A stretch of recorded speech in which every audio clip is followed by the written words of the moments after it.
الحمد لله وكفى وسلام على عباده الذين اصطفى أما بعد وأعوذ بالله من الشيطان الرجيم بسم الله الرحمن الرحيم فاذكروني أذكركم واشكروا لي ولا تكفرون وقال الله تعالى وَإِذْ تَأَذَّنَ رَبُّكُمْ لَئِنْ شَكَرْتُمْ لَأَزِيدَنَّكُمْ وَلَئِنْ كَفَرْتُمْ إِنَّ عَذَابِي لَشَدِيدٌ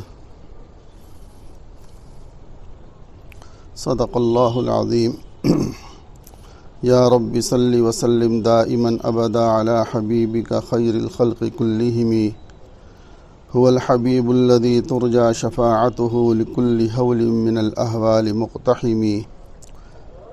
فرمایا فاذکرونی اذکرکم واشکروا لی ولا تکفرون. فاذکرونی کہ مجھے یاد کرو، اذکرکم میں تم کو یاد رکھوں گا، یعنی میں تمہیں یاد کروں گا اگر تم مجھے یاد کرو گے. آگے پھر فوراً فرمایا واشکروا لی کہ میرا شکر ادا کرو اور ناشکری نہ کرنا. پہلی آیت یہ ہے. دوسری آیت جو میں نے تلاوت کی وَإِذْ تَأَذَّنَ رَبُّكُمْ لَئِن شَكَرْتُمْ لَأَزِيدَنَّكُمْ، اس میں اللہ سبحانہ و تعالیٰ فرما رہے ہیں کہ اگر تم کسی نعمت پر شکر ادا کرو گے تو لَأَزِيدَنَّكُمْ، ہم اس میں بہت ضرور اس میں زیادتی کریں گے. یعنی جس نعمت کا بھی انسان شکر ادا کرے گا، یہ اللہ کا وعدہ ہے تاکید کے ساتھ. یعنی عربی کے لحاظ سے یہاں پر جیسے ہم کسی بات کو کہتے ہیں نا، نہیں بھائی یہ کام بہت ضروری ہے، ضرور کرنا ہے، ایسے ہی اللہ سبحانہ و تعالی نے اس آیت میں لَإِن شَكَرْتُمْ لَأَزِيدَنَّكُمْ یعنی تاکیدیں استعمال کی ہیں کہ ضرور اللہ رب العزت اس نعمت میں برکت عطا فرمائیں گے اور اس کے اندر اور زیادہ تمہیں دیں گے، کثرت کریں گے. لیکن اس کے فوراً بعد فرمایا وَلَئِن كَفَرْتُمْ إِنَّ عَذَابِي لَشَدِيدٌ، لیکن یاد رکھو اگر ناشکری کی تو إِنَّ عَذَابِي لَشَدِيدٌ، ہمارا عذاب بڑا سخت ہے. میرے محترم، ہم ان دو آیتوں کے ذیل میں تھوڑا سا اپنا محاسبہ کریں. کیا ہوا، کیسے ہوا، میں اس کی بحث میں نہیں جاتا، لیکن ایک عام جو ہم چیز دیکھتے ہیں کہ مسلمان نے جب بھی ناشکری کی، اور ناشکری کیا ہے؟ اللہ کے قرآن کو چھوڑنا، قرآن کریم سے دور جانا، قرآن کریم کی تعلیمات کو پس پش ڈال دینا، اور دیگر اقوام کی تعلیمات کو، دیگر اقوام کے طور طریقوں کو، دیگر اقوام کے طرز رہائش کو، ان کی بود و باش کو پسند کیا. اللہ رب العزت نے وہیں مسلمان کو پھر رگڑ دیا. صاف الفاظ میں کہتا ہوں کہ پھر اللہ نے رگڑ دیا مسلمان کو. آپ اندلس کے اندر دیکھیں کہ 800 سال مسلمانوں کی حکومت رہی، اور پھر ایک وہ وقت آیا کہ وہ چاہتے تھے کہ نمازیں پڑھیں مسجدوں کے اندر، لیکن وہ نماز نہیں پڑھ سکتے تھے، ان مسجدوں کو بند کر دیا گیا. وہ چاہتے تھے کہ دین کا کام کریں، لیکن اللہ نے پھر ان پر ایسے لوگوں کو مسلط کر دیا کہ جنہوں نے ان کی عورتوں کی عصمت دری کی، جنہوں نے ان کے جوانوں کو قتل کیا، ان کے بوڑھوں کو ان کی داڑھیوں سے پکڑ کر گھسیٹا، اور آخر نام و نشان وہاں سے مسلمانوں کا ختم ہو گیا. وہ مسلمان جو 800 سال حکومت کرتا رہا، اس کے بعد ایسے ہی جھاڑو پھری کہ مسلمان نام کا کوئی بندہ بھی وہ نظر نہیں ملتا تھا. وجہ کیا بنی؟ قرآن کریم سے دوری اور ناشکری وجہ بنی اس کی. آج ہم اگر آپ یعنی یہ ایک سوال پیدا ہو سکتا ہے، آپ کر سکتے ہیں کہ بھئی ہمارے ہاں تو مسجدیں بھی بڑی بھری ہوئی تھیں، حرمین میں آپ دیکھیں بہت حرمین کے اندر اتنا رش ہوتا تھا کہ سبحان اللہ لاکھوں کا مجمع ہوتا تھا، تو یہ تو ناشکری نہ ہوئی. میرے دوستو، یہ بڑے سمجھنے کی بات ہے. اللہ، میں نے آپ سے عرض کیا نا، جب میں نے اس پر سوچا، اللہ نے کھولا، ایسا اس کو عطا فرمایا، اللہ نے کھولا کہ میں خود حیران ہو گیا کہ میں سوچ کیا رہا تھا بات کرنا اور اللہ نے کیا عطا فرمایا ہے۔ ایک روایت آتی ہے جس میں ہے کہ ایک یعنی زمانہ آئے گا کہ کچھ لوگ حج کریں گے تجارت کے لیے، ایک گروپ حج کرے گا بھیک مانگنے کے لیے، ایک گروپ حج کرے گا ریا اور دکھلاوے کے لیے، ایک گروپ حج کرے گا سیر و تفریح کے لیے۔ اور میں آپ سے واللہ قسم کھا کر یہ کہتا ہوں کہ ان چاروں احوال کو میں نے اپنی آنکھوں سے حرم میں دیکھا ہے۔ قسم کھا کر میں بتا رہا ہوں، میں نے چاروں احوال دیکھے ہیں وہاں پر۔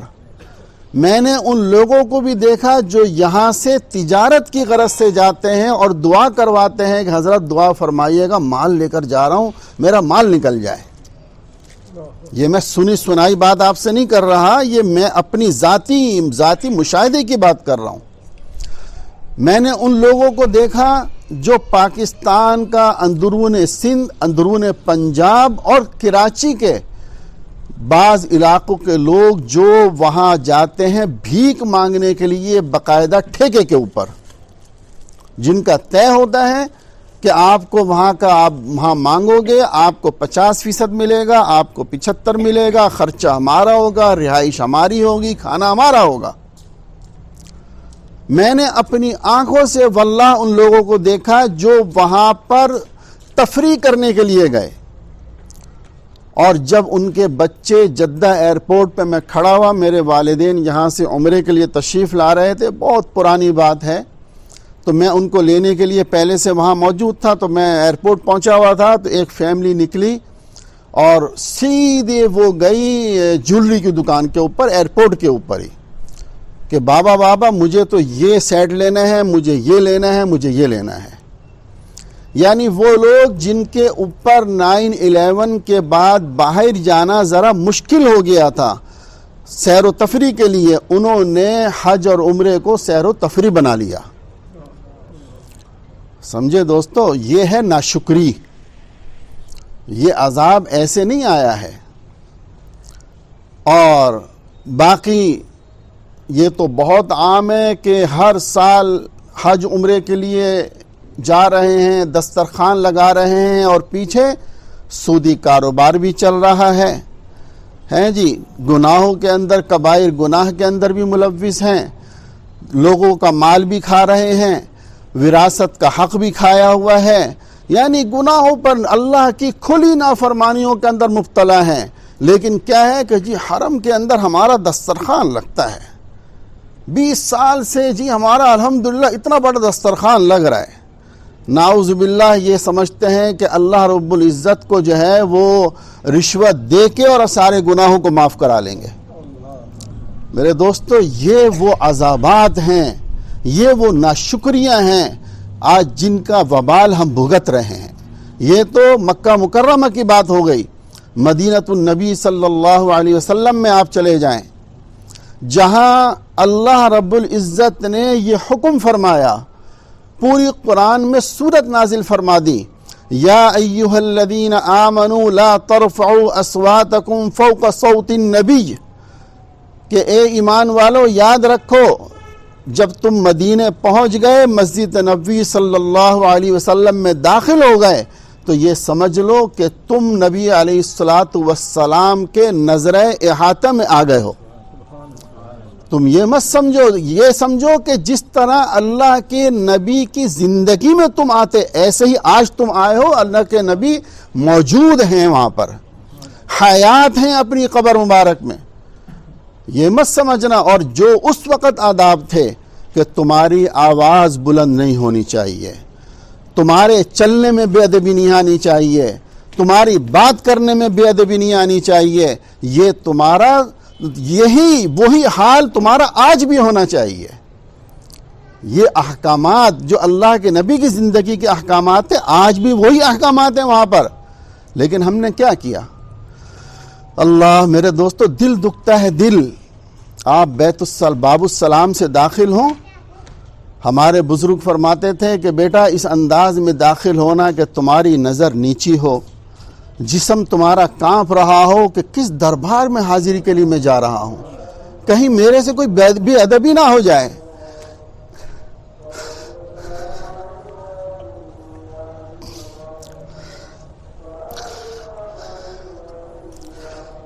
ہمارے حضرت رحمت اللہ علیہ فرماتے تھے کہ دیکھو باب السلام سے داخل ہو کر 2 رکعت نفل ادا کرنا کہ یا اللہ تیرے نبی کے دربار میں جا رہا ہوں، میری حاضری کو قبول فرما لے، کہیں میرے سے کوئی بے ادبی نہ ہو جائے، اور کچھ صدقہ نکال کر جانا کہ جب تم وہاں سے واپس جو ہے وہ باب السلام سے داخل ہونے کے بعد اور باب البقی سے باہر نکلو تو کہیں ایسا نہ ہو کہ خدا نہ خواستہ تمہارا ایمان ہی تمہارے پاس نہ ہو کہ بے ادبی کی وجہ سے۔ اور آج وہاں یہ حال ہے کہ بڑے بڑے موبائل ہاتھوں کے اندر ہیں اور دکھا رہے ہیں، آوازیں لگ رہی ہیں، شور مچ رہے ہیں، آن لائن جو ہے وہ اپنی خواتین کو لیا ہوا ہے موبائل کے اوپر اور کہہ رہے ہیں دیکھ لو، سلام پڑھ لو، یہ کر لو، وہ کر لو۔ میرے دوستو یہ ان چیزوں کا وبال ہے۔ آپ دیکھو آج کیا صورتحال ہو گئی ہے۔ ہمارے ان حالات کی وجہ سے آج اللہ نے ہم پر مسجدوں کے دروازے بند کر دیے، حرمین کے دروازے بند ہو گئے، مسجدوں میں جانا، لیکن اذان کی آواز آ رہی ہے، دکان پر کھڑے ہوئے ہیں لیکن اذان کا جواب نہیں دے رہے، کسٹمر کھڑا ہے جی بعد میں نماز پڑھ لوں گا۔ یہ ہے ناشکری کہ ادھر حی علی الصلاح حی علی الفلاح کی آوازیں آ رہی ہیں اور ادھر میں دکان کے گاہک کو جی میرا گاہک نہ چلا جائے، میرا نقصان نہ ہو جائے۔ یہ وہ ناشکریاں ہماری تھیں، یہ وہ ہماری نافرمانیاں ہیں جس کی وجہ سے آج اللہ سبحانہ و تعالی نے ہمیں ان چیزوں سے محروم کر دیا۔ اب ہم اس کو جو ہے وہ کچھ بھی کہتے رہیں،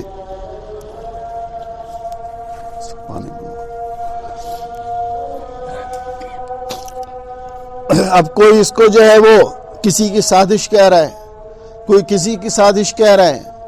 ارے بھائی کچھ بھی کہتے رہو لیکن عمومی طور پہ یاد رکھو یہ اللہ کا عذاب ہے جو پوری دنیا میں، اور پھر ایک طرف مسلمانوں کے لیے یہ تنبیہ ہے، مسلمانوں کے لیے اس طرح اللہ کی پکڑ ہے، اور کفر جو یہ سمجھتا تھا کہ دنیا میں اس کو کوئی نیچا نہیں دکھا سکتا، جو یہ یورپ امریکہ اپنے آپ کو سمجھتے تھے کہ جی ہماری ٹیکنالوجی اتنی ترقی کر گئی ہے کہ ہمارے لیے کوئی چیز مشکل نہیں رہی، ہم چاند کے اوپر بستیاں بنائیں گے، ہم چاند کے اوپر جو ہے وہ خیمے لگائیں گے، فلیٹ بنائیں گے، فلیٹوں کی بکنگ ہو رہی ہے، کہیں سے کوئی آواز آ رہی ہے، کہیں سے کوئی آواز آ رہی ہے، دنیا کی جی لمبی ترین بلڈنگیں بنانے کی کہیں دبئی میں بن رہی ہے، کہیں فلاں، ایک دوسرے سے بڑھ چڑھ کر کہ نہیں جی ہم یہ کریں گے، ہم وہ سمجھ رہے تھے کہ نعوذ باللہ یہی دنیا کے خدا بن گئے، یہ سمجھ رہے تھے کہ یہی دنیا کے خدا ہیں، کوئی ان کو پوچھنے والا نہیں ہے۔ میرے رب نے ایک ایسا وائرس، ایک ذرا سا یعنی جو نظر بھی نہیں آ رہا، پوری دنیا کو بند کروا دیا اللہ نے۔ بعض لوگ یہ کہتے ہیں کہ جی یہ دجالی سازش ہے، یہودیوں کی سازش ہے، کوئی کہتا ہے چین کی سازش ہے، کوئی کہتا ہے امریکہ کی سازش ہے۔ اللہ اکبر۔ میں اس دن بھی دوستوں سے عرض کر رہا تھا، میں نے کہا دیکھو یار کسی کی بھی سازش ہو لیکن ایک بات یاد رکھو، اللہ رب العزت نے اس کے ذریعے سے ایک عذاب مسلمانوں پر بھی اور غیر مسلموں پر بھی مسلط کیا ہے، چاہے کوئی بھی سازش ہے لیکن ہے تو صحیح نا حقیقی، یعنی ایک حقیقی بیماری ہے۔ اب وہ کتنی ہے کتنی نہیں یہ ایک الگ بحث ہے، لیکن بہرحال وہ ایک بیماری ہے، ایک متعدی مرض ہے۔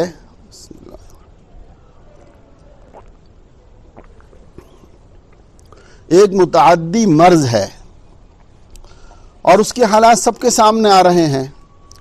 اب ہم اس پر بحث کرتے رہیں کہ یہ فلاں ہے، یہ فلاں ہے، ہمارا فرض کیا بنتا ہے، ہمارے ذمے کیا ہے؟ سب سے پہلی چیز میں نے ساتھیوں سے گزارش کی، میں نے کہا دیکھو یہ بات تو سمجھ میں آ گئی کہ بھئی ایک حقیقت موجود ہے، ایک بات۔ دوسری بات یہ،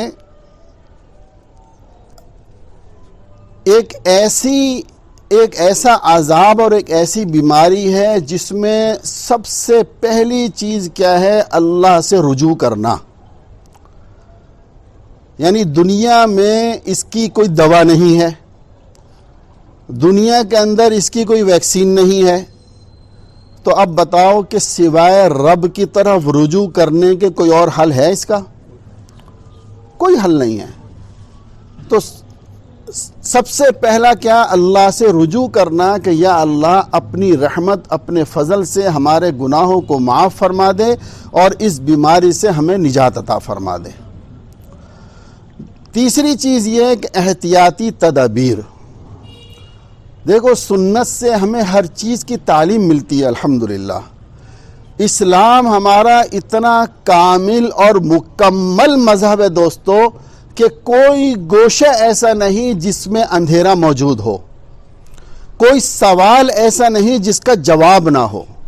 بات صرف سمجھنے کی ہے، بات صرف دیکھنے کی ہے کہ اس میں ساری چیزیں موجود ہیں کہ ان حالات کے اندر تمہیں کیا کرنا ہے۔ اسی لیے علماء نے الحمدللہ اپنی ذمہ داری کو نبھاتے ہوئے جب طبی ماہرین نے ان کو یہ بتایا کہ جی یہ معاملات ہیں، اس کے لیے یہ احتیاطی تدابیر ہیں، آپ دیکھ لیں کہ انہوں نے اس کو فالو کیا، انہوں نے فرمایا، سب کو بتایا کہ بھئی آپ اس پر عمل کرو۔ اور میرے دوستو اس کے ساتھ چوتھی اہم بات یہ میں نے کہا کہ اذکار مسنونہ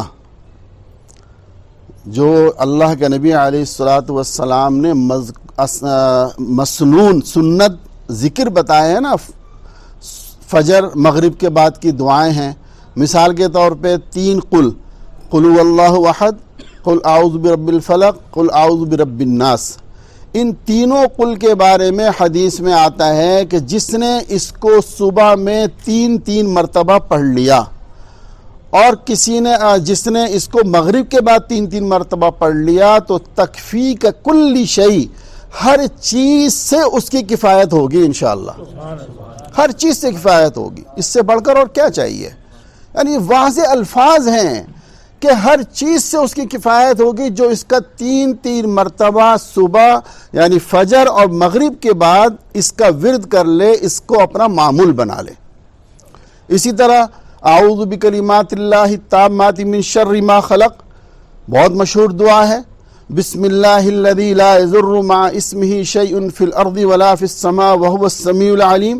یہ صبح و شام کی دعائیں ہیں جو اللہ کے نبی صلی اللہ علیہ وسلم نے آج نہیں 1400 سال پہلے سے ہمیں بتائی ہوئی ہیں کہ تم اپنے لیے، یہ تمہارا حصار ہے، یہ تمہاری حفاظت کے لیے تمہارا اسلحہ ہے۔ جس طرح ظاہری طور پہ انسان کی حفاظت کے لیے وہ اسلحہ رکھتا ہے، ایسے یہ روحانی اسلحہ ہے کہ تمہاری شیطان اور نفس سے بھی حفاظت ہوگی اور دنیاوی حادثات و آفات سے بھی حفاظت ہوگی۔ لیکن بات پھر وہیں آ جاتی ہے کہ ہم نے سنت کو سنت سمجھا کب ہے؟ ہم نے ان مسنون اذکار کو کب اہمیت دی ہے؟ اسی ناشکری کا تو یہ وبال ہے۔ میں بار بار اسی لیے عرض کروں نا کہ یہ ناشکری کا وبال ہے ہمارے، کہ اگر ہم اللہ کا شکر ادا کرتے، اگر ہم ان خرافات میں نہ پڑتے، پہلی آیت جو فرمائی نا فَاذْكُرُونِي أَذْكُرْكُمْ وَاشْكُرُوا لِي وَلَا تَكْفُرُونَ وَاشْكُرُوا لِي، یہاں میں سوچتا رہا کہ یہ اللہ رب العزت نے فَاذْكُرُونِي أَذْكُرْكُمْ کے فوراً کے بعد یعنی یہ فرما کر کہ تم مجھے یاد کرو میں تمہیں یاد رکھوں گا، یاد کروں گا جو بھی ہے، اور آگے فوراً فرمایا میرا شکر ادا کرو۔ یہ کیوں فرمایا؟ اس لیے کہ اللہ سبحانہ و تعالی تو علیم بذات الصدور ہیں، وہ دل کی حالت کو جاننے والے ہیں کہ کون دل سے اخلاص سے مجھے یاد کر رہا ہے اور کوئی دکھلاوے کے طور پہ مجھے یاد کر رہا ہے۔ اس لیے فرما دیا کہ میرا شکر ادا کرو کہ میں نے تمہیں توفیق دے دی۔ میرے محترم، یہ جو آپ چند حضرات بھی جو آ گئے اور یہ جو آپ لوگوں نے پڑھی ہے، یہ میری آپ کی طاقت نہیں تھی، یہ اس رب کا فضل ہوا الحمدللہ کہ اللہ نے آپ کو یہ ہمت عطا فرمائی، پڑھنے والوں کو اللہ نے ہمت عطا فرمائی، سنانے والوں کو، سننے والوں کو۔ تو اس لیے فرمایا کہ تم اپنی عبادات پر گھمنڈ میں نہ آ جانا، تم اپنی عبادات کے اوپر جو ہے اترانے مت لگنا، تم اپنی نیکی کی وجہ سے اپنے کو بڑا مت سمجھنا اور کسی گناہگار کو حقیر نہ سمجھنا، کسی گناہگار کو حقیر نہ سمجھنا کہ ایک داڑھی رکھ لی، سنت کے مطابق چہرہ بنا لیا، بہت خوب الحمدللہ، لیکن اب بغیر داڑھی والوں کو جو ہے وہ حقیر سمجھ رہے ہیں کہ بہت ہی یہ تو گندا آدمی ہے، بہت ہی نافرمان ہے۔ فرمایا پہلے تو یہ داڑھی نہ رکھنے کی وجہ سے ایک گناہ میں مبتلا تھا، لیکن اس سے بڑے گناہ کے اندر، گمراہی کے اندر مبتلا ہو گیا یہ، کیونکہ جب تک اگر بالفرض، ایک مثال میں نے یہ داڑھی کی دی کہ اگر یہ نہیں تھی تو گویا کہ یوں سمجھ لیں کہ اپنے کو وہ گناہگار تو سمجھ رہا تھا نا، لیکن رکھنے کے بعد اگر اپنے آپ کو پارسا سمجھنے لگا اور دوسروں کو حقیر سمجھنے لگا، یہ اس سے بڑا گناہ ہے، یہ اس سے بڑی مصیبت کے اندر یہ مبتلا ہو گیا۔ اس لیے اللہ سبحانہ و تعالی نے فرمایا وَاشْكُرُوا لِي کہ میرا شکر ادا کرنا، وَلَا تَكْفُرُونَ کہ ناشکری نہ کرنا، کہ یوں سمجھنا کہ یہ رب کی عطا ہے۔ میں اپنے حضرت رحمۃ اللہ علیہ کے پاس، عارف باللہ حضرت مولانا شاہ حکیم محمد اختر صاحب رحمۃ اللہ علیہ کے پاس حاضر ہوا آپ کی حیات میں۔ ایک کوئی دینی کام تھا، میں نے بتایا کہ حضرت الحمدللہ اللہ نے یہ کام جو ہے کروایا مجھ سے۔ تو فرمایا ان دنوں حضرت بیمار تھے اور فالج کی وجہ سے جو ہے وہ زبان بھی لڑکھڑاتی تھی، لیکن اس حالت میں بھی اللہ والوں کا یہ کمال ہوتا ہے کہ وہ نصیحت کو نہیں جانے دیتے، کہ وہ ضرور ایسی صورت میں بھی کوشش کرتے ہیں کہ کچھ نہ کچھ لے کر جاؤ۔ فرمایا کہ رب کی عطا سمجھنا، اپنا کمال نہ سمجھنا۔ کیسی بڑی بات ہے۔ فرمایا رب کی عطا سمجھنا، اپنا کمال نہ سمجھنا۔ اگر اپنا کمال سمجھا تو سمجھے برباد ہو گئے، اور رب کی عطا سمجھو گے تو انشاءاللہ اللہ مزید توفیق دے گا۔ تو میرے دوستو، یہ ایک جملے میں اتنا بڑا دین کا حصہ آ جاتا ہے کہ یہ جو آج ہم پریشان حال ہیں، اس کی وجہ یہی ہے کہ ہم ناشکری کے مرض میں مبتلا ہے۔ چھوٹی نیکیوں کے بعد ہم سمجھتے ہیں کہ ہم بہت بڑی چیز بن گئے ہیں، ہم نے یہ کر لیا، ہم نے وہ کر لیا، میں نے اتنوں کو یہ کھلا دیا، میں نے اتنوں کو یوں کرا دیا، میں نے اتنا راشن تقسیم کر دیا۔ ارے اللہ کے بندے، اگر اللہ نے قبول کیا تو سب کچھ ہے، اور اگر اللہ نے قبول نہیں کیا تو کچھ بھی نہیں ہے۔ تو بہرحال میرے محترم، میں نے عرض کیا کہ یہ جو صورتحال ہے، ہاں ایک بات، وہ جو پیچھے میں 4 باتیں عرض کر رہا تھا کہ یہ جو وبا ہے، آخری بات میں نے ان ساتھیوں سے کہی، میں نے کہا دیکھو، میں ایک بات یہ سمجھتا ہوں، یہ وبا چاہے وہ کوئی سازش ہے یا اللہ کی طرف سے جو ہے وہ یعنی خود بخود پیدا ہو گئی، جو بھی صورت ہے، لیکن ہے تو ایک وبال اور عذاب۔ اب اس سے ہر حکومت نے، چاہے وہ غیر مسلموں کی ہو، مسلمانوں کی ہو، ہر ایک نے اپنے ملکی طور پر کچھ مفادات حاصل کرنے کی کوشش کی ہوئی ہے۔ بات سمجھیں، ہر ایک نے مسلمان ممالک ہوں، غیر مسلم ممالک ہو، اپنی سیاست، اپنی معیشت، اپنے معاملات وغیرہ کی وجہ سے ہر ایک نے اس سے اپنا ملکی فائدہ اٹھانے کی کوشش کی دوڑ میں لگے ہوئے ہیں۔ بس اتنی سی بات ہے۔ اس لیے خدارا ان بحثوں میں نہ پڑو، اصل جو کام کرنے کا وہ کیا ہے کہ اللہ سے رجوع کرنا، انفرادی نمازوں کے بعد، انفرادی اوقات میں، اجتماعی اوقات میں، کہ یا اللہ تو ہمیں معاف فرما دے، یا اللہ تو ہمیں معاف فرما دے، کہ اپنے فضل سے، اپنے محبوب کے صدقے، ہم گناہگار ہیں۔ میرے دوستو، جب تک ہم یہ نہیں کہیں گے کہ یا اللہ ہم اقراری مجرم ہیں، تیرے باغی نہیں ہیں، ہمیں معاف فرما دے، اقراری مجرم ہے کہ یا اللہ ہم نے جو کچھ کیا ہمیں اقرار ہے. ہونا تو یہ چاہیے تھا کہ یہ چیزیں حکومتی سطح پر ہوتی کہ مسلمانوں کو جگہ جگہ جو ہے وہ اس کی ترغیب دی جاتی. لیکن بات وہی ہے، حضرت میرے شیخ اول حضرت مفتی رشید احمد صاحب رحمہ اللہ فرمایا کرتے تھے کہ جب انسان گناہ کرتا ہے نا تو سب سے پہلا حملہ اس کی عقل پر ہوتا ہے کہ اس کی عقل سلب ہو جاتی ہے. اب آپ یہ دیکھیں کہ اتنی بڑی مصیبت میں ہم مبتلا ہیں، اچھا مسلمان ہوں یا غیر مسلم ہوں، کسے باشد، نعرہ کیا ہے کہ ہم مقابلہ کریں گے، ہم جنگ کریں گے، ہم جیتیں گے، ہم یہ کریں گے، ہم وہ کریں گے. یہ نہیں ہے کہ کہیں سے کہ اللہ سے رجوع کرو، اللہ سے توبہ استغفار کرو، اللہ سے مانگو.